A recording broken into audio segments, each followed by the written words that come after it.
Awesome, perfect. Well, Eli, I really appreciate your time, and first of all, congratulations again on another OT MVP. How's it feel?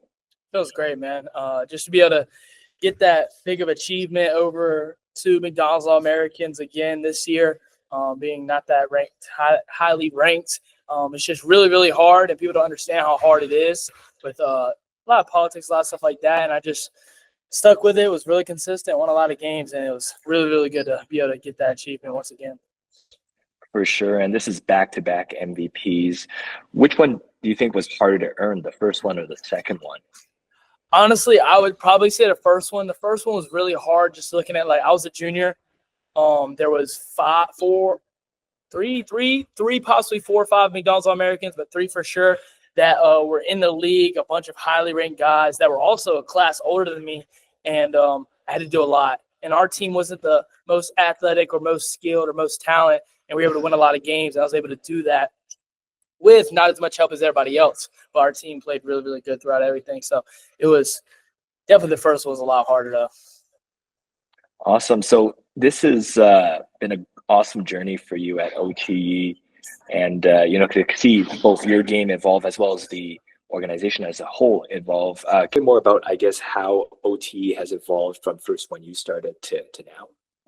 I think OT had a lot of adjustments. I think that's what makes them so special is no matter what happens, they're able to adjust based on how the media and not just the basketball world is adjusting. They adjust with it. Like when they started off with all pro players to moving to some high schoolers to now moving to basically an all high school league with NIL and being able to get NIL in high school and do all these special things. And it's been really cool just to see how it's progressed over the years to help these athletes. And I feel like I've been a part of that and helped a good bit with just getting some other high schooler kids in here and just showing them that it's going to work out. Because me, I think 2 or 3 others were the first high schoolers in OTE. And nobody really understood that it was high school players in it. They just thought it was just postgraduate people trying to go to the NBA. So we were one of the first people to do that. So I kind of showed a role that you can play in this league and be in high school, and then they transferred to all high school players. So it's been really, really cool just to be a part of that from the beginning. And they're doing a great job, really good job with everything. For sure. So how do you feel like you've helped OTE as OTE has helped you in a way? I think I've helped OT with, of course, the social media presence, the views, the clips, the brands wanting to see me do stuff on the court, off the court, wanting to connect with me. But then also just as a whole show what their fan base is. Like, you don't have to be the most athletic to be able to play in OT. You don't have to be 6'8", 6'9". And what that does is it builds a really, really solid fan base of kids who have the opportunity to be able to play in OT. I think that's the biggest difference that OT has over like college and the NBA is these kids have access to us. And we have more followers than most NBA players, and most college players are more viral than all those guys. But not only can you see them online, but it's $5. Sometimes I think Thursday it's free tickets to come watch us play, dap us up, get T-shirts, pictures, say the stupid 6'7" stuff. So everybody gets to be engaged in all of that, and it makes everything really, really special for overtime because these kids have a hope of they have the chance of in a few years to play for OT. So that's what makes overtime so much more special than some higher up organizations.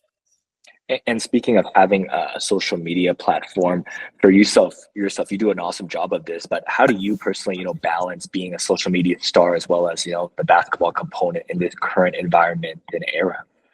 Yeah, I get that question a lot, just based off like you have to work really hard on basketball just to be able to make it anywhere. But how are you able to do that with social media? And that's one of the biggest questions. And I kind of treat social media as like a job, and then basketball is just what I love to do.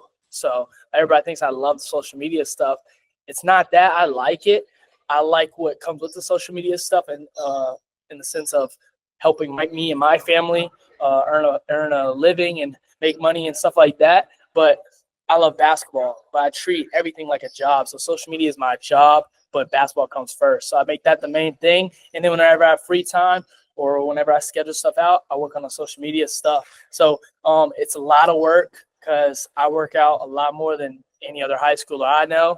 But then on top of that, I have to go work my job of being a social media guy, post for these brands, do stuff for overtime, all that type of stuff NIL wise. And it's a lot, but I learned how to just deal with it and realize there's a short window for athletes. Like, you only have a short window. Once, if you don't make it to the NBA, you maybe have 1 or 2 years in college, maybe 4 years in college, maybe sometimes 5, 6. But you have a short window to be able to make a lot of money in the era that we live in now, because you never know, it might get taken away. So just realize there's a short window, put everything into it now, and then 10, 15 years from now, I probably won't have to work a job. I can do what I love for little or no money, and be fine with that.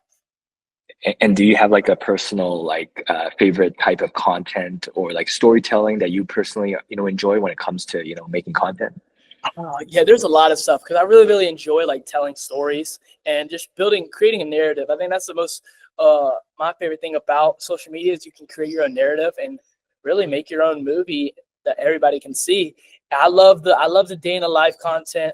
One of my favorite things is like the seasons, the big seasons that they film for the whole year, and then they promote on Amazon Prime or YouTube. I had one with Overtime before, and my favorite thing about those is after it's all filmed and produced, and a year or 2 years later, I can go back and watch it and relive those moments. And I think that's my favorite part. Is just like, it's not only do I have to get to go through all this stuff and have a lot of fun and enjoy all these moments, but I get to go back and look at them and just remember them. And it's just really, really nice to have everything documented.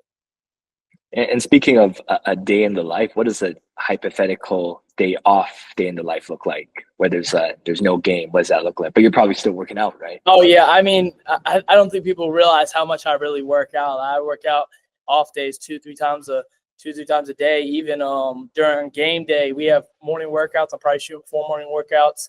We have to be here 2 hours before the game. I'm here like 2-3 hours before the game, just getting shots up, just getting the extra reps in. Because I mean, you can do whatever you want in high school, but if you can't produce in college, all your high school accolades don't matter anymore, and you're just every other dude that was great in high school. And you get to tell your kids 10 years, oh, I used to be that guy in high school. I was 1,000 points, all that stuff, but nobody cares if you don't do anything in college. So I realized that, and I realized that not the most athletic, so I have to put in a lot more work, and if I want to be able to produce on the college level. So I realized this high school stuff's great. You can learn a lot. You can get better, get a lot of attention, but it really doesn't mean anything if you don't do anything in college.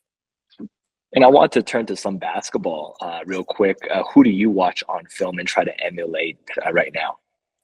Right now, I've watched a few people. I watched South Carolina team, of course, just like where I'm going to be in the offense and what their point guards do. But player-wise in specific, I watch a lot of like Jalen Brunson, his pace. He's short, not that athletic either, and is able to score on that level. I really love just like, that's why I studied. I've been watching Damian Wilkins. Me and him actually went over a film session on Zoom one time, just looking at the pace of the game, of how he plays, and be able to mimic that in OT. I watch him. I like Peyton Pritchard, just being a catch and shoot guy, being a really good role player. He plays really good defense. He's scrappy. And then Luka, just like he's not the fastest. He's a little bit slower, but he knows how to do some of these unorthodox moves that look off balance, but it makes the defender guess on everything. And I watch a lot of those 3 guys right there, and it really helped me so far this season. And then, when you're on the court, what motivates you? What inspires you? There's a lot of things. I think my background wasn't hard. My family gave me everything I needed. We didn't grow up rich or anything. We were really poor when we were younger, but my parents did everything for me. And I think that's what really inspires me, is whenever instead of spending money on going on a vacation for themselves or their 1-year anniversary or anything like that, they're probably going with us to our AAU tournaments, paying for AAU tournaments, paying for hotels, and just putting us in these platforms. My dad could have did real estate and been a millionaire, but he decided to just stay with me, train me in the gym, coach me, do that stuff. So he sacrificed a lot. So I kind of use all this, all the NIL, all the attention to pay them back for everything that they did for me the past few years. Because, I mean, I think be able to understand, if you honor your parents, there's a lot of good things that will happen to you. It's in the Bible. Talk about if you honor your mother and father, everything will be well with you. And that's what I just try to live by for the past few years. And it's treated me right ever since then. And do you feel like that's one of the biggest lessons you learned from your dad, your parents? Yeah, I think that's the biggest lesson. I think when we started getting into the social media stuff with Overtime and the show, they wanted to offer us a show. My dad declined it 6 or 7 times, and then he went to like one of his like life, like his best friends, and he was asking him, like, should he do it? He knew he was going to say no. The dude said, no, you need to do it. He's like, why? He was like, social media doesn't hurt you. It just exposes you. So it shows you who you really are. And sometimes it folds people and it takes them to a bad narrative, but that's just who they truly are. And there's some people that grow up from that, like Jerry McCain, get the spotlight and blow up. And he was like, what if you're able to see as a freshman, sophomore, who Eli and Isaac are really as people? And it could expose them or it could help them. And it's helped us so far to show that we are really good people. We do the right thing. So it's been a great learning lesson. And that's the biggest thing I learned from him is social media just tells you who you are. Most definitely. And, congrats on the commitment, South Carolina. Why did you choose South Carolina? I love South Carolina. I think people always talk about you have this feeling when you go on a visit, like what's the right school? And like, I just had that feeling like this was the right place. It was my first official visit. And people are like, oh, it's your first official visit. You've never been on a visit. So you're just like, oh, this is awesome. Let me just commit. And they didn't realize, like, I went on that visit. The coach really believed in me. Coach Parrish really believed in me. And he showed me that he had a plan for me. And it paid off. Like, I've been committed for, like, almost 2 years now. And everybody, I went from the ups where they're the best team in the conference to now they're one of the worst teams in the conference. Everybody's like, oh, he's going to decommit. He's done with South Carolina. I'm like, no, you can't just quit on somebody because they're down. But I look at it as like there's a lot of opportunity for me there now that they haven't been winning as many games. And I have a chance to really go out there and shine and have a big spot on that team and really help them win. So there's a lot of other stuff to went into it, but we'd be here for a couple of hours. I really talked about that. But it was just really Coach Parrish. He really just believed in me, and he's a good dude. For sure. And for yourself, what advice would you give to your eighth grade Eli Ellis? What would you tell yourself?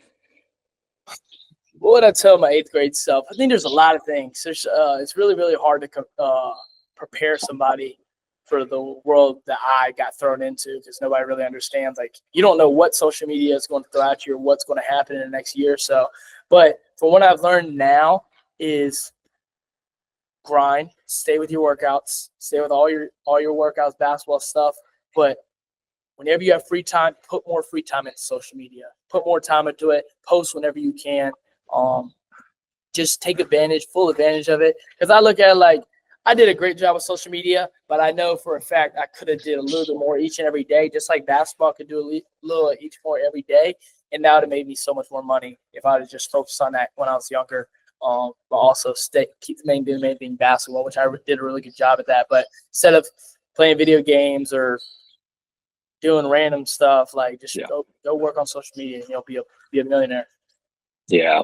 Well, Eli, this has been awesome to get to know you. I would love to end with some quick rapid fire fun questions. Gotcha. To close off this thing. And first one here, obviously, you have a little brother, Isaac, holding his own. But if you guys played one-on-one, what is the score between you and him? And what's the series looking like if you're playing best out of 7? Okay, so best out of 7, playing to 11 each game. I'm going 4-1 series, and I'm winning. I know Isaac's defensive schemes. I know what he likes to do, and I just feel like it wouldn't be a competition. But I mean, he's a good player, but I just know him way too well. Awesome. Second question here: who would you like to have dinner with? Anyone, dead or alive? That's a really, really good question. There's a lot of people I can think about. Wow. I have like 7 people run through my head right now. We can name all 7. Yeah, why not? Dan Porter, I think I feel like if I asked him, he definitely would. I'll try to think of an NBA player. Peyton Pritchard. Try to think of one more good one.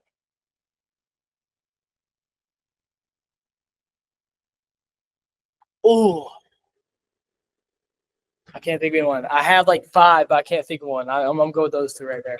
Awesome. No problem at all. And pretty cool this year in the playoffs, right? The Pokemon playoffs. What do you think about that? And what's your favorite Pokemon?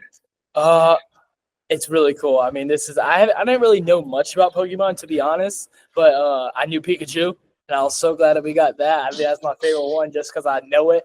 I don't really understand all of it. I'm trying to right now. Everybody's telling me about it, but definitely Pikachu. And I mean, these jerseys are fire. So it's Yeah. been awesome. Who's the funniest on your team at Young Dreamers? Funniest on our team, Abu. Abu's one of the funniest dudes on our team. He just every time he walks in the room, somebody's gonna smile or laugh. Biggest takeaway from the Thompson twins? Obviously they're in the NBA now, and they had a path, from OTE. The biggest thing I learned from them is no wasted time. They were they were killers, man. They didn't waste any time. They're always in the gym. If they had any break, I've never seen them take a break. They really never have, and they just don't. They just they get bored and just have to go work out or do something. So don't waste time and just live in the gym. Awesome. And our last question is, at the end of the day, what do you hope to be remembered for, both as a player and as a person?